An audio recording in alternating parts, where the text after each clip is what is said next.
Bienvenue à vous sur T18. Chaque semaine, on décrypte ensemble ce monde des médias en pleine révolution. Au sommaire de cette 12e émission, cela fait 22 ans qu'ils animent ensemble les grandes gueules sur RMC. Olivier Truchot et Alain Marchal sont avec nous cette semaine. Les GG, une émission de débat populaire ou populiste, on leur posera la question et vous saurez tout des audiences radio publiées cette semaine par Médiamétrie. Qui perd, qui gagne? Réponse tout à l'heure. Et puis, la 9e saison de Masked Singer démarre vendredi prochain sur TF1. On vous emmène en coulisses de ce programme avec Anthony Meunier, son directeur artistique. Info, décryptage, Pure Média l'Hebdo, c'est maintenant.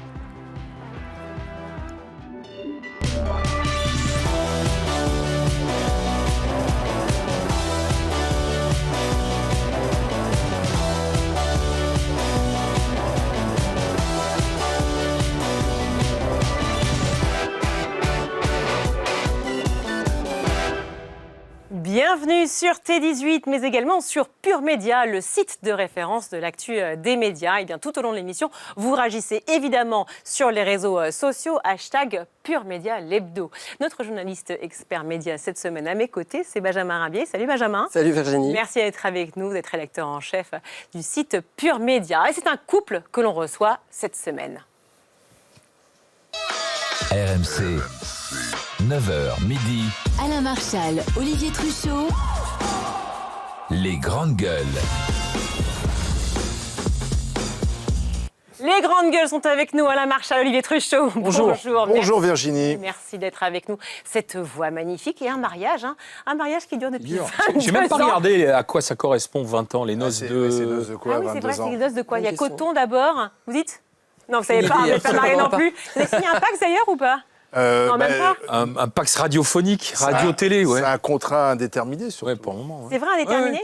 À vie, finalement? On ne sait Allez. pas, mais quand on a commencé il y a 22 ans, on ne savait pas que 22 ans après, on serait toujours là à présenter une émission qui marche et qui nous plaît toujours autant. Et alors, aucune lassitude ou alors c'est comme dans un Non, couple pas d'engueulade déjà, ce qui fait que c'est ce qui permet à l'émission... Personne ne le croit, ça. C'est vrai qu'on ne s'engueule jamais. Je vois que lui est plus vrai finalement, non? on s'engueule jamais. C'est jamais engueulé, ce qui a permis à l'émission de tenir dans la durée, ce qui est assez rare. Mais Pour une c'est émission ça de en jamais direct s'engueuler, tous les de faire jours. Une émission en direct, ouais. Ouais, complètement, parce que les rôles sont bien répartis, parce qu'on est Pendant parti de l'émission, tout le zéro. monde s'engueule, donc... Ah oui, déjà, c'est ça en Et fait. parce qu'on est parti de zéro, on a créé le projet comme ça, ex nihilo, puis on a toujours bossé dans l'intérêt collectif, quoi. C'est beau ce que je viens de dire. Oui, c'est magnifique. pas mal. On va rester là-dessus, mais encore un peu. On va parler justement des audiences radio, parce que c'était la semaine de toutes les semaines, hein, cher Benjamin. Oui, bien sûr, 4 fois par an, Médiamétrie dévoile les audiences radio. RMC a une vague un peu timide, on va dire. Et vous êtes l'émission qui cartonne sur RMC. Il y a une petite baisse d'audience des grandes gueules, mais vous réunissez chaque jour 560 000 personnes de 9h à midi. Vous avez même le quart d'heure moyen le plus écouté de la radio. Vous êtes même plus écouté que la matinale d'Apolline de Malherbe, ce qui en radio est un exploit d'être plus écouté qu'une matinale. Comment vous expliquez ce carton? Alors en plus, on fait de la télé et de la radio, donc il faut rajouter l'audience télé. Et RMC Story. Et RMC Story. Voilà. Ouais, bien Ça sûr. n'arrête jamais. Non. Donc on fait. Pas beaucoup. Mais bon, pourquoi ça fonctionne? Parce que je pense qu'on est resté fidèle au principe de départ, c'est-à-dire mettre autour de la table des gens de la société civile, pas des professionnels des plateaux télé, ni des médias. Et puis ils sont pas du même avis, ils viennent pas du même milieu, ils n'ont pas les mêmes métiers, mais pendant 3 heures, ils discutent de l'actualité, ils s'engueulent, ils sont d'accord. Et puis avec bien sûr l'interactivité, le 32-16, les auditeurs. Et cette formule, on l'a définie il y a 22 ans, elle fonctionne encore. Ce qui était assez marrant d'ailleurs, c'est quand on a fait la tournée des 20 ans, et on a sorti un livre aussi sur le succès des GG, on a rencontré des gens qui nous écoutaient. Ah, c'est mon père, et puis après c'est mon grand-père qui m'a fait vous écouter, etc. Donc finalement, sur 20 ans, on est devenu transgénérationnel. 32-16 pour vous appeler, des moments évidemment hyper sérieux, où on débat de l'actualité, mais aussi, évidemment, et on va y revenir, hein, bien sûr, mais des appels d'auditeurs. Et alors là, franchement, c'est cash. Bonjour les grandes gueules. Bienvenue. Comment les prix évoluent vers chez vous, du côté de la Normandie, alors, dites-moi? J'en sais rien, je m'en branle. Pourquoi? En fait, non mais je vais vous dire pourquoi. Parce que en réalité, non mais Le type, il appelle pour ça. Non, mais c'est bien. Allez-y, Jérôme. réalité, Il est franc du collier, c'est bien, et voilà. Non mais ce que je veux vous dire, Jérôme. c'est qu'en réalité, non mais Ah Non, bravo, ouais. Génial, c'est la meilleure réponse de l'année.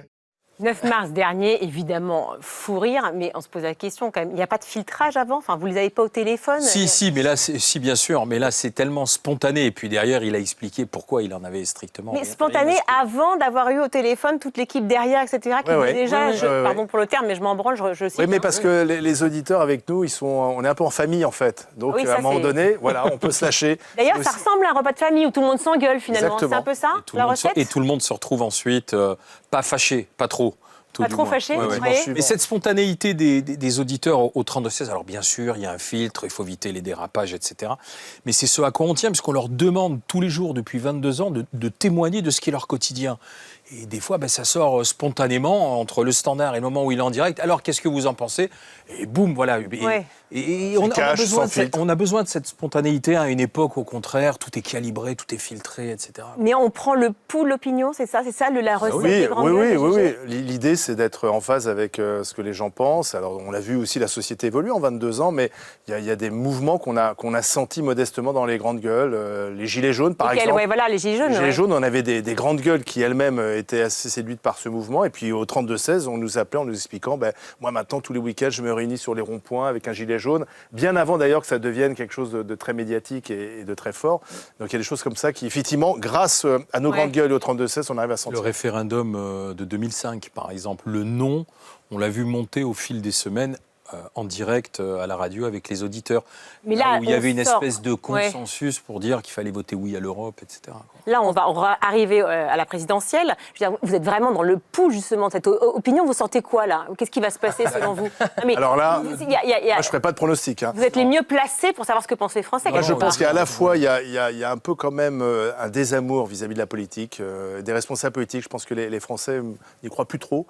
D'ailleurs, aux dernières municipales, il y a eu une abstention quand même assez forte. Municipal, ouais. Et en même temps, ils pensent qu'il faut encore changer les choses. Donc c'est un peu entre les deux, je pense et on le ressent nous. Ça, il y a un peu ils sont un peu désabusés et en même temps, ils pensent qu'il faut quand même bouger les choses. La société doit bouger. Je vais vous donner un exemple concret. Avant, Ouais. c'était jeudi. Ouais. On fait l'émission et puis on montre les unes des deux magazines, Marianne avec François Hollande et Le Point avec Gabriel Attal. Et on fait un quart d'heure d'émission là-dessus en disant est-ce que ça vous donne envie? Est-ce que vous avez choisi votre candidat? Tous ceux qu'on a au téléphone disent non, ni Hollande, ni Attal, j'ai pas encore choisi, je sais pas si je vais aller voter. Que dans la décision. Où je suis en Ouais. colère, Ouais. où je suis en colère. Et on voit vers les deux parties vers lesquelles la colère peut se diriger. Mais on a l'impression que vous avez un peu que ça de la colère, d'ailleurs, des auditeurs, non? Ce sont les plus énervés, les plus Ouais. motivés qui appellent bien sûr au 32-16. Et regardez ce que ça donne.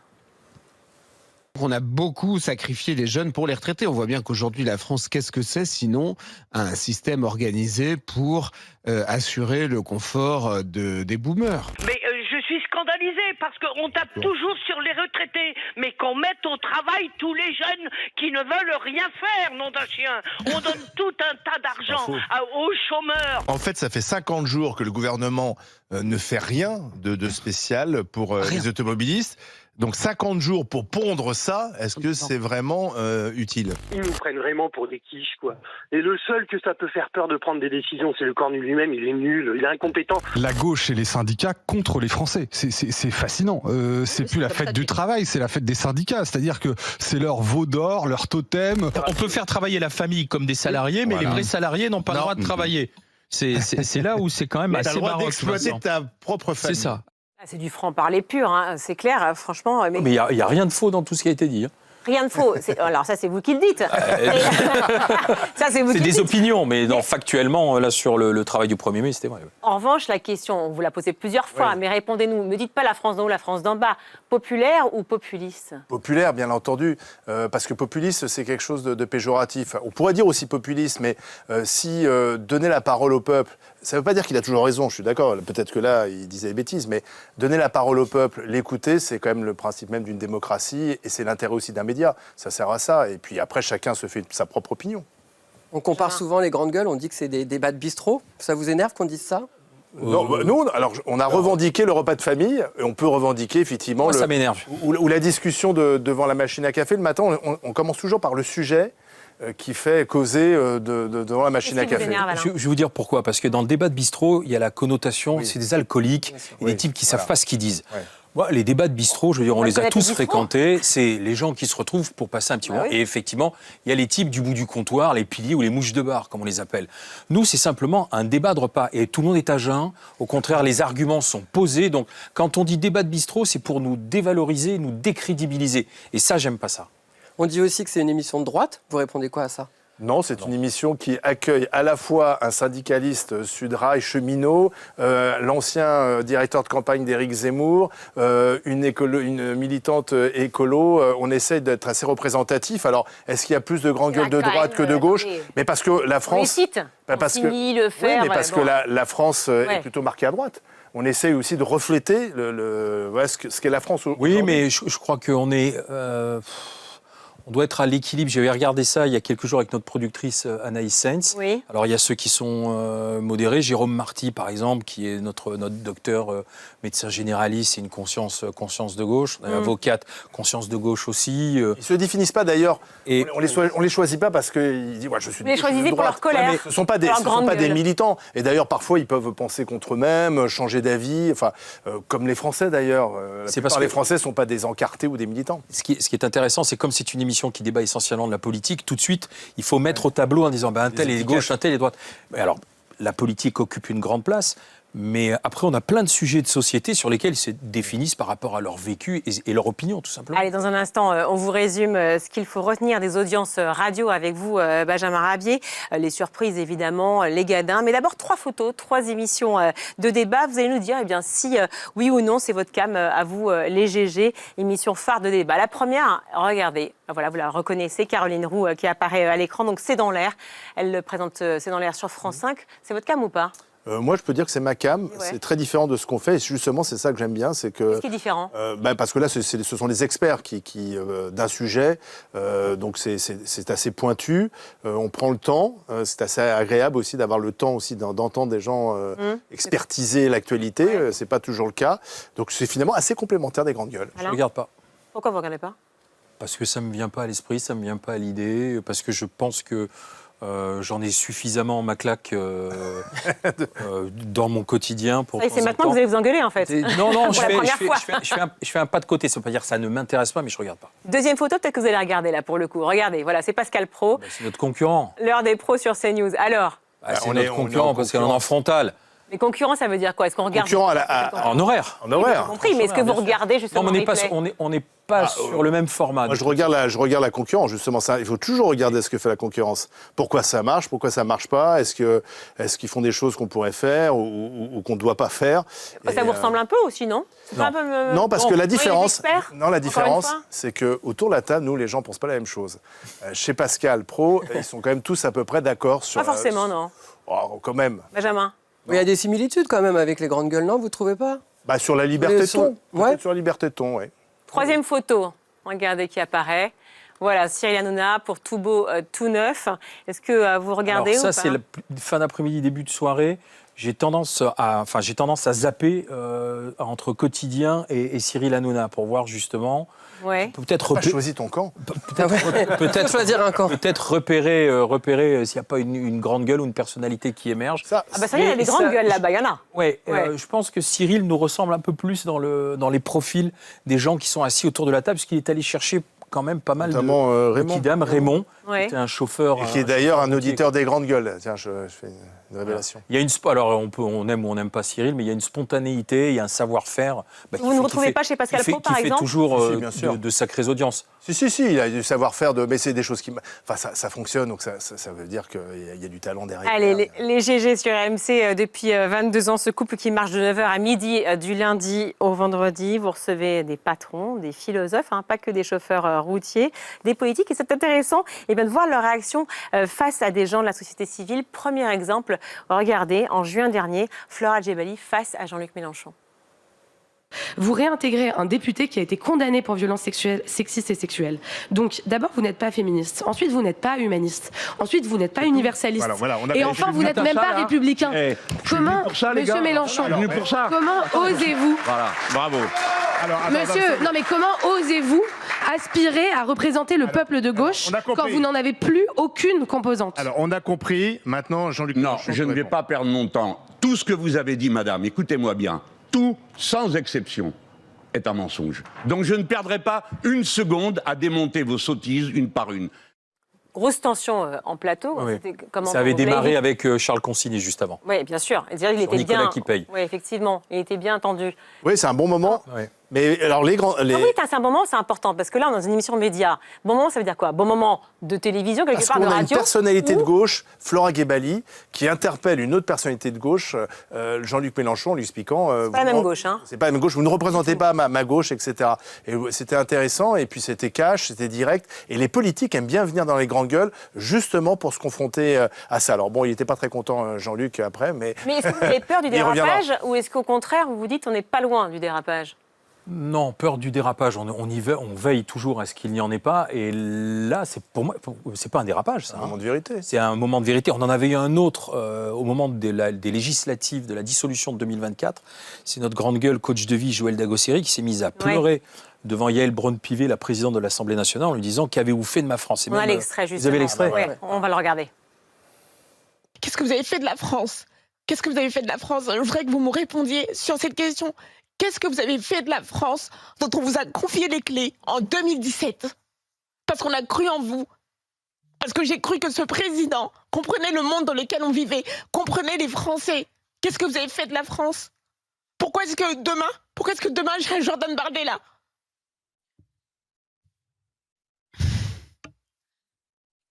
C'est très difficile de vous répondre déjà humainement et personnellement parce que votre émotion, c'est celle qu'on ressent et qu'on est très nombreux à ressentir, cette inquiétude et ce désarroi absolu. Joël Dagosseri donc, est chroniqueuse, effectivement. Mais elle est la société civile, puisque c'est le principe de l'émission. Est-ce que justement, c'est complètement différent, en fait, lorsqu'on en reçoit une question, quand on est interviewé par une citoyenne et pas une journaliste? Elle n'est pas journaliste politique, elle n'est pas experte en politique, elle est simplement citoyenne. Il y avait une dissolution qu'elle n'a pas compris. On est entre les deux tours. Entre les deux tours, elle se disait, mais voilà, je vais avoir le Rassemblement national à Matignon. Et donc, ça l'a touchée, parce qu'elle a un parcours personnel. Et Yael Braun-Pivet est aussi touchée, parce qu'elle dit... Vous avez vu le silence? On n'est plus du tout dans une interview classique, là, on est dans autre chose. C'est ce que créent les grandes gueules. C'est ce qu'on cherche, en fait. Exactement. Olivier Truchot, Alain Marchal, cette semaine dans Pure Média l'Hebdo. Et dans quelques minutes, nous parlerons de Mask Singer, qui arrive sur TF1 vendredi soir prochain. Avant cela, on décortique le fait média de la semaine. Alors, les audiences radio, cher Benjamin, ont été annoncées cette semaine. Qui perd, qui gagne? Vous le savez, Virginie, les semaines d'audience radio, tout le monde gagne. Plus sérieusement, plusieurs enseignements à retirer de cette vague d'audience. La première, le média radio freine sa baisse. Pour la première fois, avec 38,4 millions d'auditeurs, le média radio perd juste 0,2% sur un an. C'est plutôt une bonne performance. Évidemment, du côté des gagnants, comme à chaque fois, France Inter, plus de 7 millions d'auditeurs chaque matin. Malgré le départ de Léa Salamé, d'Adèle Van Rett et l'arrêt maladie de Nicolas Demorand, la station tient bon, même si elle perd 170 000 auditeurs sur un an. Derrière, France Info profite à fond de l'actualité très riche de ce début d'année avec les élections municipales, la guerre au Moyen-Orient et rattrape presque RTL avec 4,9 millions d'auditeurs pour toutes les deux. Enfin, du côté d'RTL, on peut quand même se réjouir de cette vague parce que les petits nouveaux ont fait le job.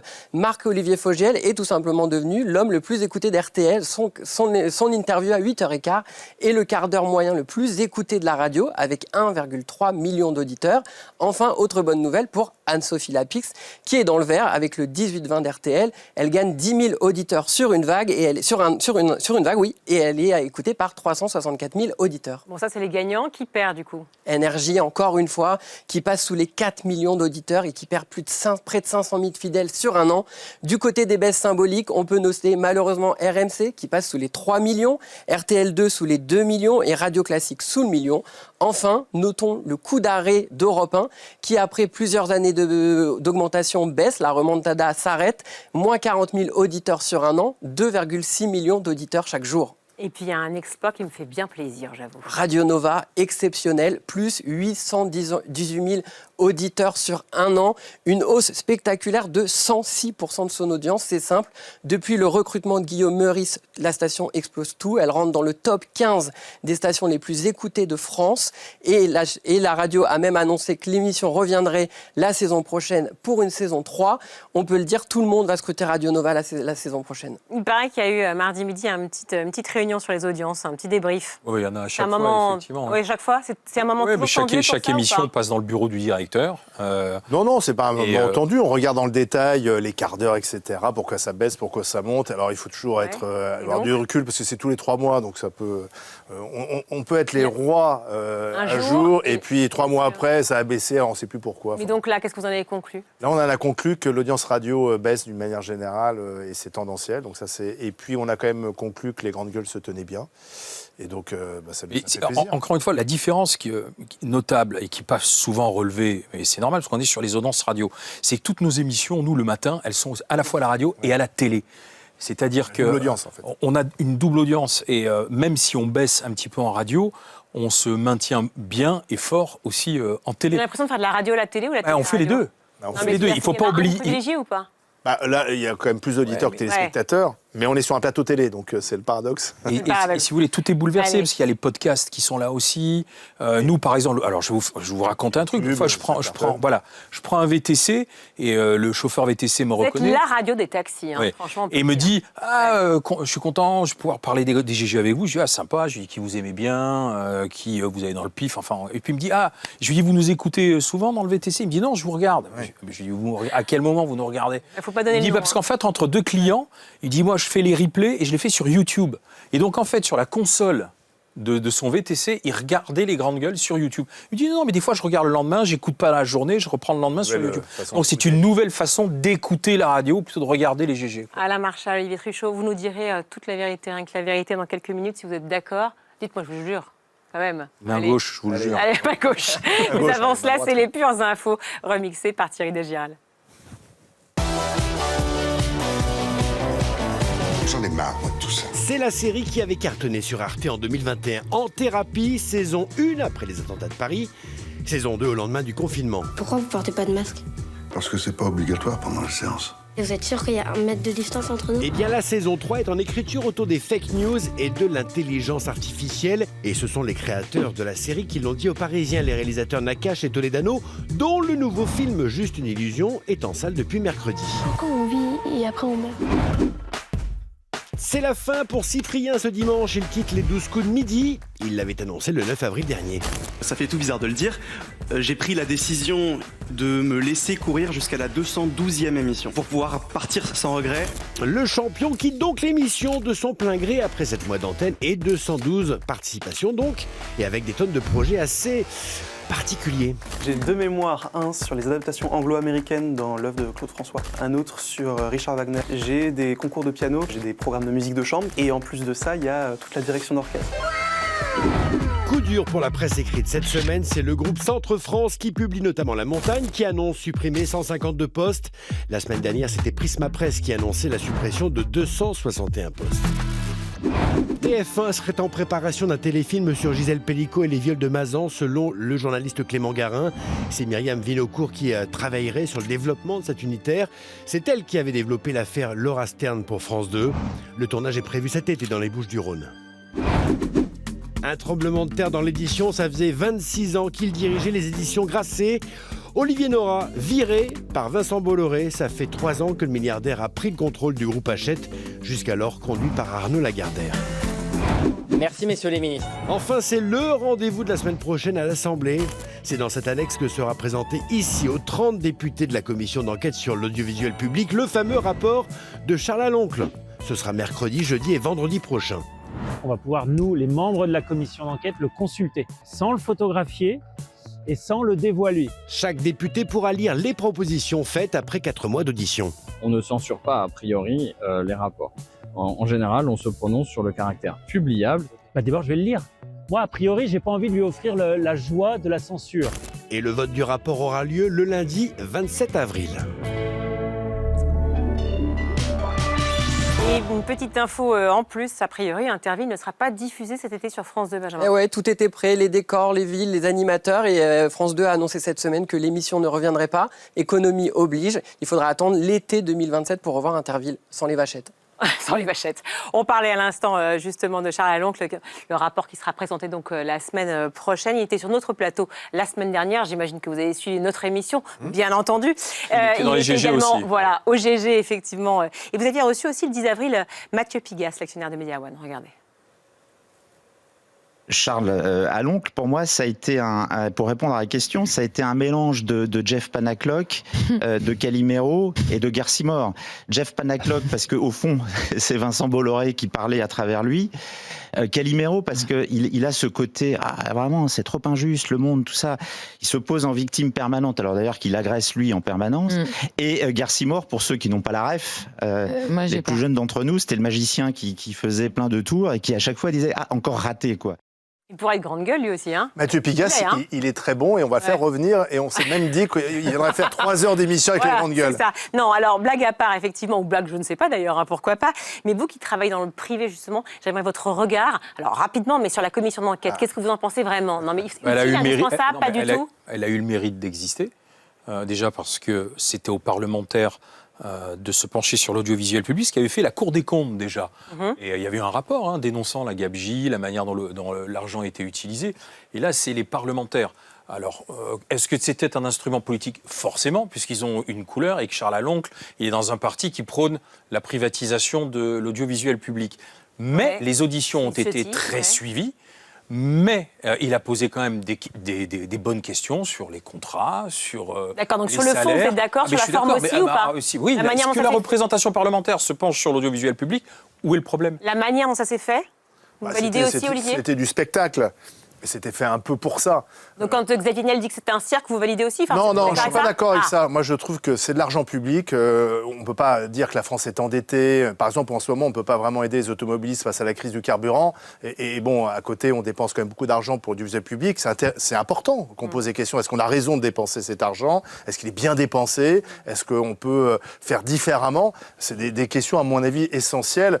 Au-delà, effectivement, de la partie spectacle. Mais moi, j'attends avec impatience le rapport pour voir s'il y a des bonnes propositions. J'espère qu'il sera voté parce que... Vous pensez qu'il ne sera pas voté? Vous pensez qu'il ne sera pas publié? Et moi, je pense qu'il va être voté parce que effectivement, ça donnerait à Charles Aloncle une posture de victime. Voilà, donc il a plutôt intérêt à... Il va être publié ou pas, selon vous? Ils ont l'air de s'interroger parce que peut-être qu'ils ne voudraient pas donner plus de publicité que ça à Charles Aloncle et lui donner raison. Elle est faite, la publicité. Lui en donner encore plus. Donc plus de place quelque part à l'UDR. Et lui donner raison sur il y a des choses à privatiser ou pas. Après, attention, parce qu'en France, des rapports, on en a plein, mais ils finissent en général dans un placard. Donc est-ce que derrière, il va y avoir des... Oui, parce que sinon, tout est jeté à la poubelle. Oui, mais sauf que derrière, le rapport, on va rentrer en campagne présidentielle. Donc vous voyez, sur la base du rapport parlementaire, nous avions raison, etc. Donc ce sera un instrument politique. Bon, allez, on top chrono parce que c'est une interview à part, c'est l'interview Charles Aloncle. Je vais vous jurer de dire la vérité. Non mais c'est comme ça, c'est le jeu de Pure Média Hebdo. Est-ce que vous avez été, oui ou non, courtisé par CNews? Oui. Et en avril 2025, vous avez été approché par Europe 1 RTL. Est-ce que vous avez hésité? Oui. Pourquoi? Parce que quand il y a une proposition et qu'on avait fait 20 ans, on se dit c'est peut-être le moment de changer. Voilà. Qu'est-ce qui vous a fait rester? Le fait qu'on avait encore de beaux jours devant nous avec... Non, la vérité, on a dit... Non, mais je suis très attaché. Surpayé. Bon, Olivier, répondez-moi. Il y a eu une enveloppe considérable. Voilà, mais que Alain, pas vous, j'imagine. Oui, bien sûr. Oui. Moi, je suis resté comme ça. Évidemment. Altruisme. Il y avait à l'époque, autre question, il y avait à l'époque un grand plan de départ. Les stars qui sont restées ont eu un beau chèque, confirmé ou pas du coup? Ah oui, on a eu une gratification, ouais. C'est quoi une gratification? Alors, il faut expliquer. Attendez, voilà. laisse-moi expliquer parce qu'il ne faut pas qu'il y ait méprise. Pourquoi? Parce qu'il peut? Non, mais quand on est journaliste, non, mais pour ceux qui nous regardent, quand on est journaliste, on peut faire jouer ce qu'on appelle une clause de conscience. C'est-à-dire qu'on part avec un an de salaire par année d'ancienneté, enfin un mois de salaire par année d'ancienneté. Voilà. Donc forcément, un mois, enfin 22. Ça fait très longtemps qu'on est à RMC. Ça fait très longtemps qu'on est à RMC, donc si on partait avec un gros chèque. Voilà. Et on partait plus, on gagnait plus si on partait qu'on restait. C'est ça le paradoxe. Mais du coup, l'autre vérité. L'autre vérité, non, simplement parce que j'avais lu, ils ont touché le pactole, etc.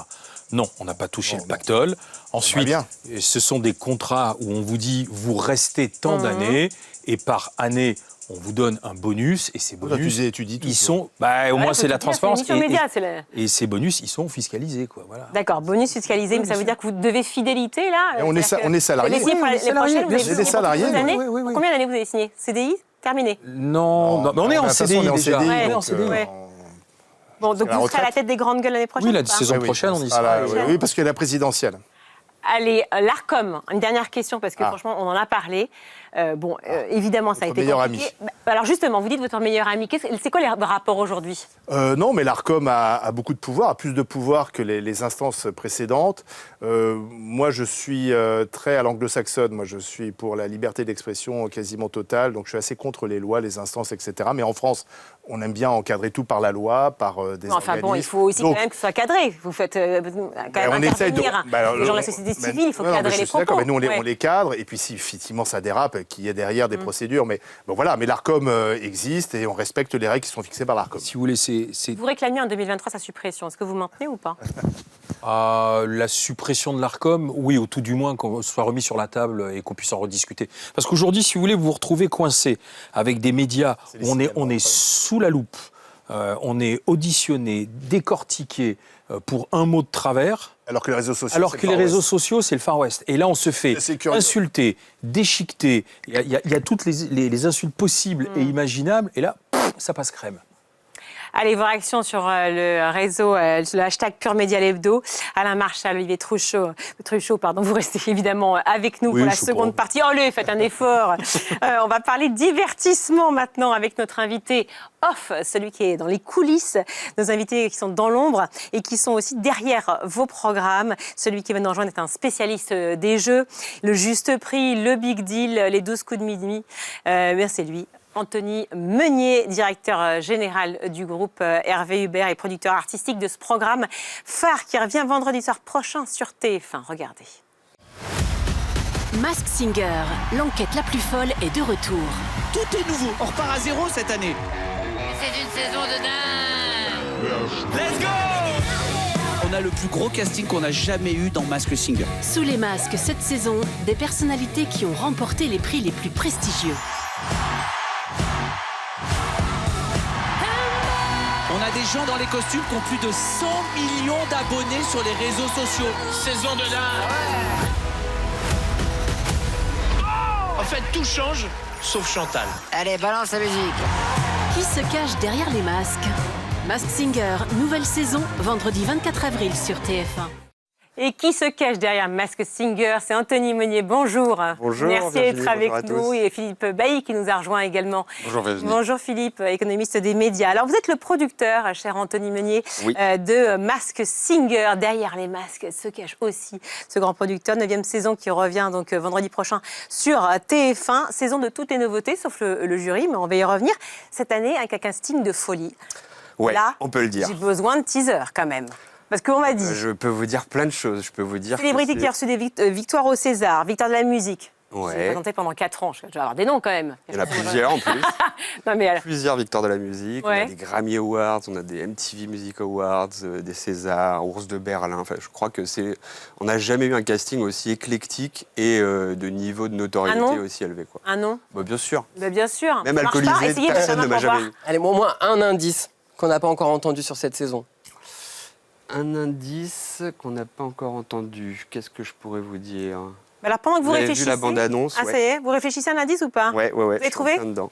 Pas encore. Alors, très attention, vous pour savez. ceux qui habitent sur Mars, est-ce que vous pouvez nous rappeler le concept, s'il vous plaît, cher Benjamin? Le principe est simple, des célébrités cachées sous des costumes XXL, une équipe d'enquêteurs, Michael Youn, Chantal Latsou, Laurent Ruquier et Kev Adams cette année encore, qui vont mener l'enquête grâce à des indices distillés dans des magnétos. Le public, le jury mènent l'enquête tout au long des émissions et doivent trouver qui se cache sous le costume. Cette année, il y a 23 nouveaux personnages, dont 2 stars internationales, et on en parle. Donc, une qui a performé à la mi-temps du Super Bowl et l'autre qui a plus de 100 millions d'abonnés sur les réseaux sociaux. Voilà, ça, c'est 2 gros indices. 2 gros indices. Mi-temps du Super Bowl, on doit parler là, c'est Benjamin de 30 personnes dans le monde. Vous n'allez pas évincer cette petite question. Quel est l'indice? Un vrai sur le jeu. Je peux avoir une petite idée. Ben voilà, Alain, allez-y. Mène l'enquête, Alain. Je peux dire un nom? Ouais. Et puis on verra si sûr, je me allez-y. plante. Moi, je parierais sur la sœur Jackson. Ah non, on en a déjà une. C'était l'année dernière, donc chaque année. La Toya Jackson est venue. Il y a un an de retard, Alain. Olivier, vous regardez, vous, Masked Singer? Ça m'est arrivé, mais j'essaie de trouver. Ah oui, du coup, c'est l'enquête. C'est l'enquête du jour. C'est l'enquête du jour. C'est l'enquête du jour. Bon, alors on va continuer. Cher Philippe, vous avez une question à poser, effectivement, sur nos célébrités à Anthony Meunier. Comment on fait pour renouveler tous les ans l'exercice, aller en chercher des nouvelles, sachant que les célébrités, il ne faut pas simplement qu'elles soient précisément célèbres, mais qu'elles soient aussi un peu bon client, enfin, capables, voilà. Et puis capable de prendre le risque, parce que tous, évidemment, ne sont pas chanteurs. Donc on a des célébrités de tous horizons. Et venir comme ça faire de la scène devant un public, c'est quand même... il faut avoir le culot, il faut avoir envie de travailler un peu. Donc ouais, c'est... Et donc pour les convaincre, c'est quoi? C'est la taille du chèque, c'est l'image de l'émission, c'est l'audience, c'est non, je crois qu'il y a d'abord tournée, l'audience aujourd'hui. Masked Singer est vraiment une marque qui est installée dans le cœur des gens. Donc ça fait partie des motivations. Ça fait vraiment... Les premières saisons, c'était un peu difficile parce que c'est une émission complètement différente des autres. Ils ne savaient pas trop où ils mettaient les pieds. Aujourd'hui, quand ils voient la qualité du travail de mise en scène, du niveau d'humour aussi, parce qu'on s'amuse beaucoup dans cette émission et le public reçoit ça de façon très positive, donc ça facilite beaucoup. Aujourd'hui, on nous appelle pour venir le faire.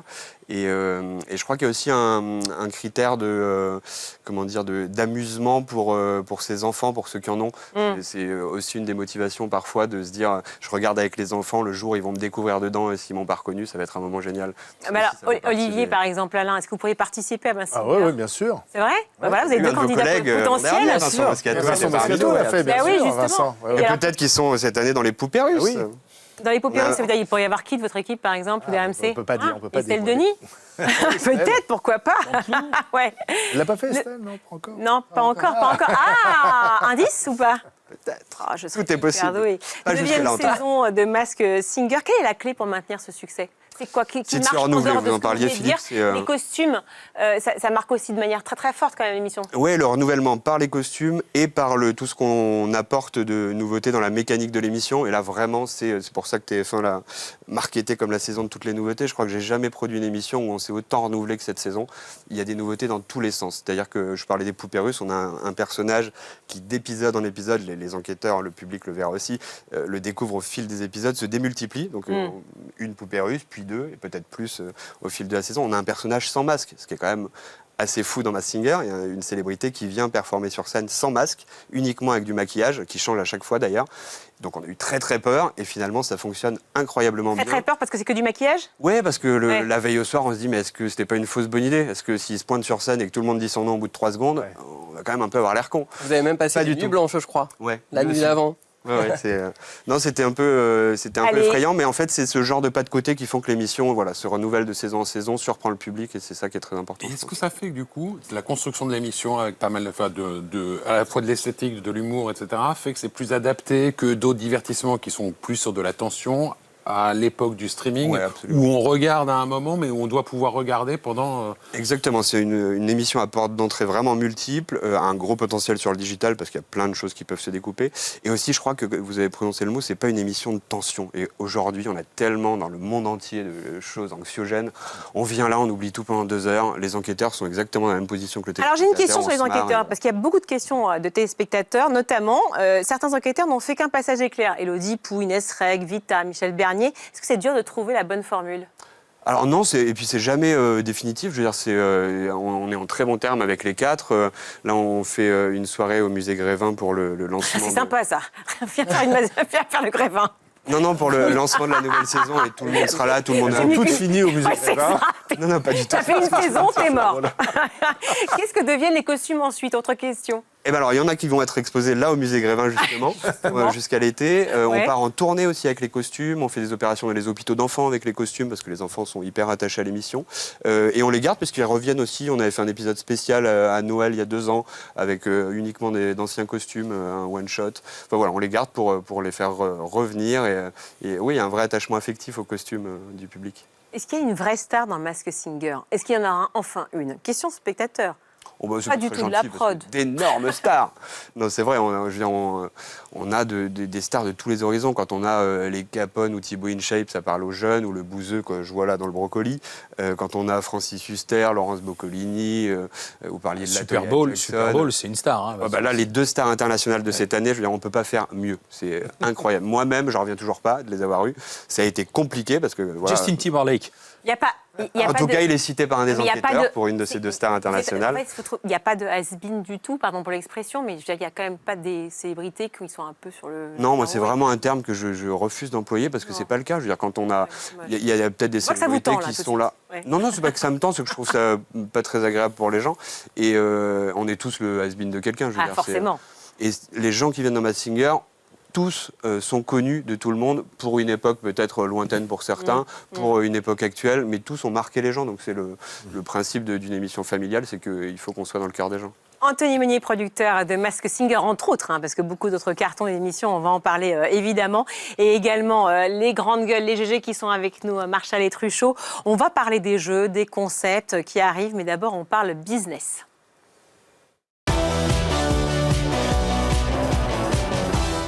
Philippe, vous revenez cette semaine avec la longue interview que Rodolphe Belmer a donnée au site Politico. Oui, c'est pas les grandes gueules, mais c'est quand même la déclaration de guerre à YouTube. Ouvrez les guillemets, ils n'ont pas coût de programme, ils ne préfinancent pas les œuvres, ils ont une base de coûts fixes. On a compris, d'après le patron de TF1, la concurrence est faussée parce que les plateformes de partage de vidéos, elles n'ont pas les mêmes règles que les chaînes de télévision. Et pour le dire un petit peu de manière triviale, c'est un peu comme si vous et moi, on ouvrait chacun un restaurant, mais que vous pouviez vendre sans payer la viande, sans payer les légumes, les fruits que vous servez, alors que moi, j'aurais à payer tout ça. Mais ça ne me pose pas de problème, moi, vous savez. À l'heure du poulet du dimanche, il fallait oser la métaphore, je l'avoue. Moi, le dimanche, oui. Bref, enfin, quelle solution donc vous proposez? Alors, le plus simple, ça serait éventuellement d'alléger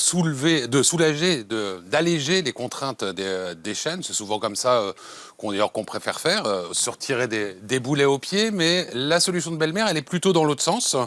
Et avec une raison pour ça. Il y a 250 000 personnes qui vivent de l'audiovisuel en France. Si on retire toutes les contraintes de production des chaînes, c'est évidemment la filière qui est en danger.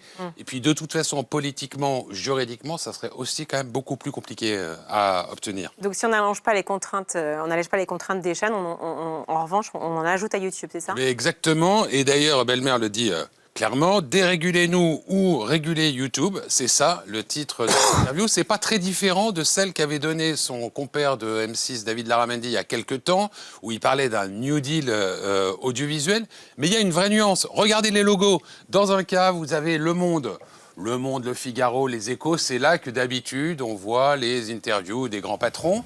Alors que Belmer, il est allé sur Politico, un site américain, un site et pas un journal, mais avec un vrai avantage, c'est que c'est extrêmement influent dans les milieux politiques, et en particulier dans les milieux politiques bruxellois, la Commission européenne. Et là-dessus, je pense que Belmer a bien intégré une chose, c'est que depuis 3 ans, on attend que le vote de la proposition de loi du sénateur Lafont au Sénat, qui pourrait alléger les contraintes des acteurs privés et regrouper le duel public, 3 ans pendant lesquels il ne s'est rien passé. Alors à un moment, il s'est dit, plutôt que de m'obstiner en France, je vais m'adresser au niveau supérieur. On verra bien s'il a plus de chance en regardant vers Bruxelles. Que les grands patrons, les politiques aillent sur des sites justement ou vers les influenceurs, ça vous choque, ça vous parle? Au contraire. Ouais. Je trouve qu'on n'entend pas assez les grands patrons, moi, en France. Alors c'est amusant parce que les médias appartiennent, par exemple, à des milliardaires et ces milliardaires, on les entend très rarement. Alors ils sont obligés de venir devant une commission d'enquête, ils n'ont pas le choix, mais ça serait bien qu'ils viennent s'expliquer face à des journalistes plus souvent. Anthony Meunier, producteur de Masked Singer, dans les coulisses, on y va. Je vous propose l'interview pire du pire, top chrono. La pire célébrité reçue dans Masked Singer. C'est dur, hein? Pas de réponse, ouais. Honnêtement, non. On en a eu 140 et vraiment, je ne peux pas dire il y en a eu une pire que les autres. Non, c'est pas vrai. La pire exigence demandée par une star. Les stars internationales, généralement, surtout celles de cette année, qui sont à un niveau très élevé, on a ce qu'on appelle des riders, donc c'est-à-dire une liste de trucs où il faut que ce soit dans la loge. De riders, de gens qui viennent ou de choses? Non, un rider, c'est tout ce qu'il faut prévoir en alimentation, en boisson, en déco, etc. D'accord. Et donc vous prévoyez? Oui, parce qu'ils ils font l'effort de venir traverser le monde pour 24 heures. C'est un type de fruit, type de... Donnez-nous un exemple pour une personnalité, pas dans la... pas dire les personnalités. Non, je vais pas vous dire qui sont ces deux personnalités. Il essaie de me piéger, il est malin. C'est la pire interview, en fait. C'est ça. La pire prestation d'une célébrité de Masked Singer. La pire prestation. Alors, je me souviens au tout début d'une chute de Karl Zero qui est tombé de la scène, qu'il n'avait pas vu parce qu'on voit évidemment difficilement. Et donc, il est en aigle, il ne s'est pas envolé, il est tombé sur le public, ce qui fait très peur parce que c'est quand même 1 mètre de haut. Donc ça, c'était un petit souvenir qui fait peur. Ouais. La pire complication sur un tournage de Masked Singer. La pire complication, ça a été Alizée, qui la pauvre s'est blessée à la répète vraiment avant le premier prime. Et elle a eu des vertiges. En fait, elle a dû se bouger les cristaux des oreilles en faisant sa chute. Elle a eu des vertiges pendant des semaines. Donc, chaque semaine, on disait elle arrivera à la prochaine émission. Elle n'est jamais arrivée. Elle l'a fait la saison d'après, tellement elle a eu des mois de vertiges horribles. Donc ça, c'était chiant. Effectivement, Masked Singer donc, qui revient sur TF1. Peut-être un petit mot sur la tournée quand même. Oui, il y a la saison 9 de Masked Singer dès vendredi, mais en 2027, vous allez partir en tournée. Exactement, à partir de Comme janvier. beaucoup d'émissions de TF1, il y a Danse avec les stars va aussi partir en tournée. Il y a la Starac évidemment. Pourquoi partir en tournée? C'est quoi l'objectif?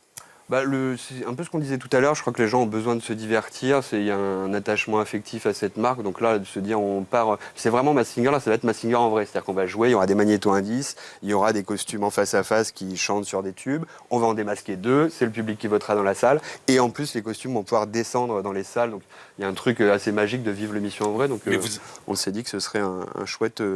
Vous allez les renouveler d'un concert à l'autre parce que sinon les célébrités sont pas le les mêmes démasquage, ça va exactement, être, ouais, on a pensé à tout. vous changez maintenant. Absolument. Anthony Certains Meunier, feront vous êtes en plusieurs charge, dates, donc, mais- on l'a dit, de Masked Singer, producteur auprès d'Hervé Hubert, qui est le ponte des jeux, Et oui, mon clairement. papa de télé, j'ai toujours travaillé qu'avec lui. Ouais, L'histoire, quelle ouais. fidélité. Décidément, c'est l'émission de la fidélité. Moi, je connais peu. Non, je plaisante. D'ailleurs, ce sont des émissions qu'on connaît. Donc, derrière, je disais, derrière Hervé Hubert et la production que vous menez avec talent, les reines du shopping, Joker, Mot de passe, Juste Prix, le Big Deal. Je disais les 12 coups de minuit. Non, ça c'est parce que ce sont mes soirées, mais 12 coups de midi, évidemment. Peut-être beaucoup de formats. Vous voulez intervenir là-dessus, Philippe? C'est surtout un constat. Les formats, c'est une industrie. Il y a énormément d'argent derrière, mais on a l'impression que c'est pas une industrie dans laquelle les Français sont extrêmement brillants. Enfin, Vous voulez dire sur la création de formats? Oui. Alors je suis en train d'en mettre à l'antenne sur RMC justement, qu'on a tourné là il y a 15 Et oui, jours. RMC avec Live, Christina c'est ça Cordula, qui est une Christina création. Et d'ailleurs, je viens de signer avec un distributeur parce que le format lui a beaucoup plu pour le lancer au prochain MIPCOM. C'est moins facile, d'abord parce que c'est moins facile de mettre à l'antenne des créations en France. Mais c'est le cas. On a créé une émission il y a 5-6 ans qui s'appelait Chérie, c'est moi le chef, qui aujourd'hui est dans une quinzaine de pays dans le monde. Donc non, c'est possible. C'est moins fréquent, mais c'est Christine possible. Cordula, c'est pour quand, pardon? Je n'ai pas la date exacte, mais prochainement. Là, on est en montage. Et c'est déjà vendu à l'étranger? Ah bah non, j'ai signé avec le distributeur hier. D'accord. Mais ce sera lancé au MIPCOM. Ouais. Dernier point, il paraît que vous travaillez sur l'adaptation de Star on Stage. Oui, alors c'est un super format hollandais, exactement, Ouais. qui est un format autour des comédies musicales où des célébrités relèvent un défi assez dingue. C'est un peu un triple challenge puisqu'ils doivent performer sur des tubes de comédies musicales différentes toutes les semaines. Et donc il faut non seulement chanter, danser, mais aussi interpréter, parce qu'évidemment une comédie musicale c'est de l'acting. Donc ouais, non, c'est un sacré défi et c'est un très beau programme. Ça fait, ils ont fait 26% sur leur première saison, ce qui était déjà au-dessus de Incroyable Talent, qui est leur hit format en Hollande. Ils sont passés là sur la saison 2 à 32. Ah bah, j'ai plusieurs diffuseurs intéressés. Donc, plusieurs diffuseurs intéressés. Ouais. Vous reviendrez C'est un nous très en beau parler format. ou pas? Absolument, Ah, j'espère. sympa. On fera pas les pires interviews, c'est promis. Cordula, redites-moi le principe de l'émission. Ça s'appelle Shopping de rêve et c'est une autre façon de faire du relooking qui est quand même le métier de Avec le cœur de vintage, métier peut-être de ce qui se fait Christina. maintenant? Non, pas du tout. Surtout Ah. une émission où on rêve, c'est-à-dire qu'elle prend deux personnes qui ont vraiment besoin de prendre un nouveau départ dans leur vie, qui n'ont pas beaucoup d'argent. C'est Pretty Woman, quoi, c'est ça? Exactement. Et elle les fait venir à Paris et c'est open carte Avenue bleue. Montaigne. Non seulement on les relook. Avenue Montaigne, et là, le Pas que, budget de non, on va l'émission. aussi dans des dépôts-ventes, on fait aussi de la seconde On va main. couler RMC. Il y a aussi de la rue du... Elles repartent de là avec une garde-robe entièrement refaite. Au-delà d'un nouveau style et des conseils de Christina, c'est une journée de rêve total. C'est assez génial. Très, très chouette. Merci. Chaque semaine dans Pure Média, l'hebdo, nos conseils sur les programmes à ne surtout pas rater. Et c'est signé comme toujours Thierry Dagiral. 3 recos cette semaine et pas une de plus. À la télé, 2 ans après son carton en salle, plus de 10 millions d'entrées quand même. Bon, on fait quoi du coup? Les comme eux là. Alors. C'est trop, j'essaie de trouver le juste milieu. La première diffusion télé gratuite d'un petit truc en plus, le film d'Artus, ce sera à 21h jeudi soir prochain sur M6. Qu'est-ce qu'on dit au chauffeur? Fils de pute! Côté plateforme, ça arrive dès le jeudi 23 avril sur Netflix. Toute l'héroïne de l'île à Marseille, c'est lui. Anton Sagirov. Il a un gosse en terminale, c'est toi qui vas le trouver. Recalé une série signée François Usan, l'histoire dédiée à un délinquant doué en maths qui accepte une mission atypique, infiltrer un lycée sous couverture. Toi, t'as 3 classes de spé matin. Tu ne t'énerves pas, jamais. Si le centre de ta peur, t'es mort. Mon gars là! Bonjour. 8 épisodes de 30 minutes avec notamment Alexandre Kominek, Mathilde Seigné et Fred Testo. Enfin, mercredi soir sur France 5, c'est le retour de La Grande Dictée version 2026. Bonjour à tous, bienvenue sur France 5 pour La Grande Dictée. Et c'est toujours au Palais de la Découverte à Paris, c'est toujours présenté par Augustin Trapenard. Méfiez-vous de ces dictées qui vont être beaucoup plus difficiles que les années précédentes. 3 textes écrits et lus par 3 auteurs, Natacha Apana, le dernier Goncourt des lycéens, Adélaïde de Clermont-Tonnerre et Bernard Werber. À vos stylos, c'est donc mercredi soir. Et voilà, c'est fini. Benjamin Rabier, Philippe Bailly, merci beaucoup d'avoir été avec nous. Olivier Truchot, Alain Marchal, merci également. Merci Virginie. Tous les matins, 9h midi sur RMC et sur BFM aussi, 7h50, 18h50. Exactement. Bravo, merci à vous vraiment d'être venu sur le plateau. Anthony Meunier, Mask Singer, ça commence vendredi soir prochain. Absolument. Sur TF1. Ne ratez pas ça, c'est génial. Mais bien sûr, on sera devant notre télé. L'émission est en replay sur notre chaîne YouTube Pure Média et sur t18.fr. Belle semaine à tous. Salut, à dimanche.